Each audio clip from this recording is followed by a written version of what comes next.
To replace an Hotend on Prusa MK4S or Core 1, you need to follow these simple steps. First of all, you need to unload the filament from the printer. You can do so by going to the menu of the printer, clicking Filament, and then Unload. After that, you need to watch the temperature of the nozzle. It's supposed to be less than 30 degrees, so you don't get burned. After that, please remember to turn off the power of the printer so you don't gonna get any short circuit. Every step is very similar to the Core 1 and Prusa MK4S, because they have same extruders. The next step will be to remove the plastics from the top of the print head. On Prusa Core 1 you need to use the Allen key to remove one bolt, and on the Prusa MK4S you just need to pull it upwards. After that you will see two cables. One is from the heater, which is the top one. It's a black connector that you need to squeeze to remove it. There is a latch you need to press. And the other cable is the temperature sensor, aka thermistor. There's also a latch you need to press to pull the connector out. Please note, if you don't gonna do that, you don't gonna push the latch, you can damage the connector or the main board. After that, on Prusa MK4S you need to open a small plastic door to get to the thumb screws.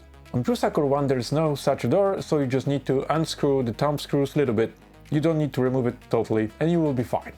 Once the hot end is free to remove, you can try to pull it down. Just be careful with the cables so they are not hanging around anywhere. They should be free to remove. After removing your whole hot end, you can just remove the silicone sock by grabbing from one side, and then you have the hot end without silicone sock. Depending what do you need to do, for example, removing the nozzle, replacing the nozzle, or removing the temperature sensor or the heater, you will need different tools. To replace the nozzle, you will need these two flat tools. They are usually attached with the printer when you buy it. One is supposed to hold the whole aluminum block, and the other one supposed to fit the nozzle. And then you can unscrew the nozzle and replace it with a different type, different size, or different speeds of the nozzle. On the other hand, if you need to remove the heater because you broke the cables just like me, then you will need to use the Torx number 6. By unscrewing the bolts with the Torx number 6, you don't need to remove it totally, you just need to make sure that it's few turns, and the sensor and the heater, for example, it's pretty loose to remove. Please note that if it's hard to remove, you should not pull the sensor or the heater by the cable. If you struggle to remove one of the parts, then you will need to work a little bit with the heat, but this is topic for another video. After putting the correct parts inside, be sure that the heater is not going through the block, but it's stopping right where the block ends. And then screw the bolts not too tight so you don't break the heater and you don't break the sensor. But the sensor can go all the way down because there is no hole that is going through the block. Once this is done, you can put the sock back, starting with the nozzle side and putting the back near the sensor. And you are ready to put everything back to the printer. Find the hole in the print head, squeeze it all the way up. Remember to route the cables the correct way. Screw the thumb screws.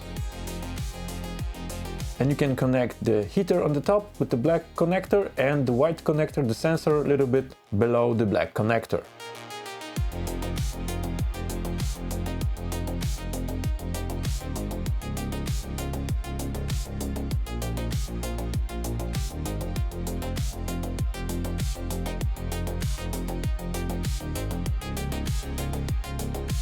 This is not the end, because you need to turn on the printer and go to the settings menu and then go to the hardware, check the print head, and then you need to change the nozzle size depending on what did you just installed. Also on the nozzle you can see that it's the high flow CHT, the size of it, and if it's obsidian, which means that it's hardened.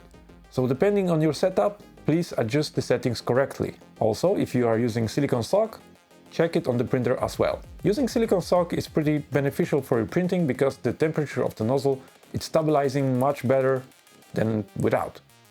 So the overall print quality will be more consistent. I really recommend to use silicone socks wherever you can.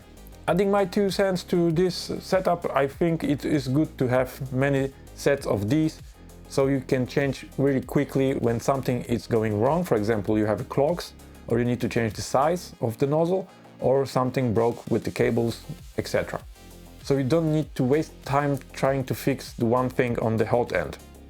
You're just replacing the whole thing and you just can keep printing. If you have any questions about Hotend for Prusa, just let me know in the comments and I will try to help you to fix it right away. Thank you for joining me in this video. I hope it was beneficial for you and we will see each other in the next one. Remember to subscribe to our channel and use code SPECTRUMYT10 on our shop.spectrumfilaments.com to get our filaments 10% off.